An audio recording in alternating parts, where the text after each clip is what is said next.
Hello, this is Addison Roberts, along with my audience here. I'm going to be sharing some lessons from the life and work of Walt Disney. Walt Disney is one of the most recognizable businessmen in American history, and of course, here in Florida, the home of Walt Disney World. And I think his workplace ethics have a lot of good lessons for professionalism. So some background on the Disney company. It was founded on October 26th, 1923. Originally, it was just an animation studio, Disney Brothers Studio, by Walt and Roy Disney.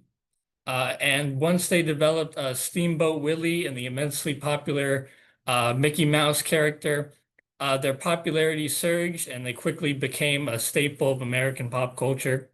And from here, Walt expanded the company out to multimedia, which culminated in the creation of Disneyland in 1955, which shortly became a national landmark of sorts, drawing international tourism. And with the opening of Walt Disney World in Orlando, Florida, the popularity of Disney continued to grow.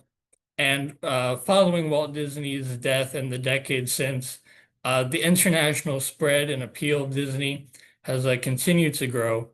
And as Disney has grown as a company, they've involved themselves in various markets through the adoption of ESPN, through the adoption of Marvel Studios, reaching consumers all over the globe. So in terms of Disney's personal career, he bounced back from several early setbacks. His first popular creation, Oswald the Lucky Rabbit, which he developed for Universal Pictures.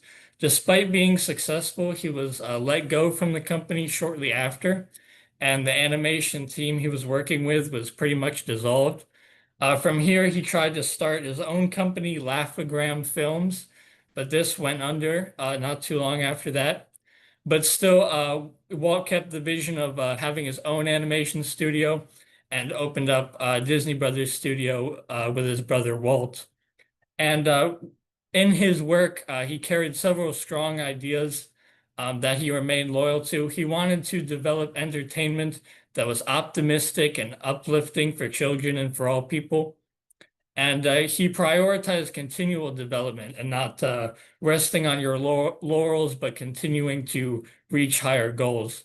After Disneyland was opened, it was an immense success, but he still wanted to work further and took a risk in buying what was pretty much a swampland at the time in South Florida and developing it into one of the world's most popular tourist attractions.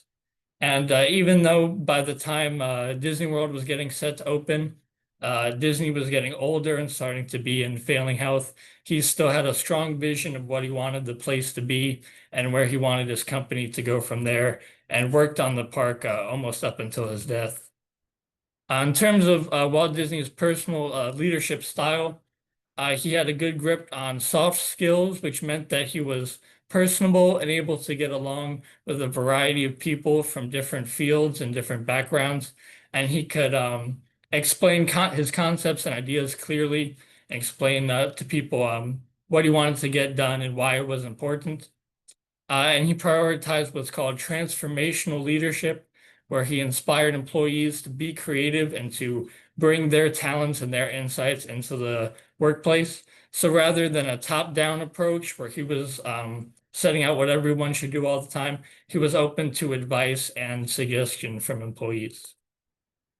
Disney's leadership style has created something called the Disney Method, which management in Disney has employed since. And this relies on three perspectives, the dreamer, the realist, and the critic. And these are basically three perspectives to keep in mind when making business decisions. So firstly, the dreamer is basically having a willingness to set optimistic goals and to keep loyal to very idealistic notions so that when you face setbacks and challenges, you're not swayed from what you're originally trying to achieve, and you have the motivation to continue on past setbacks.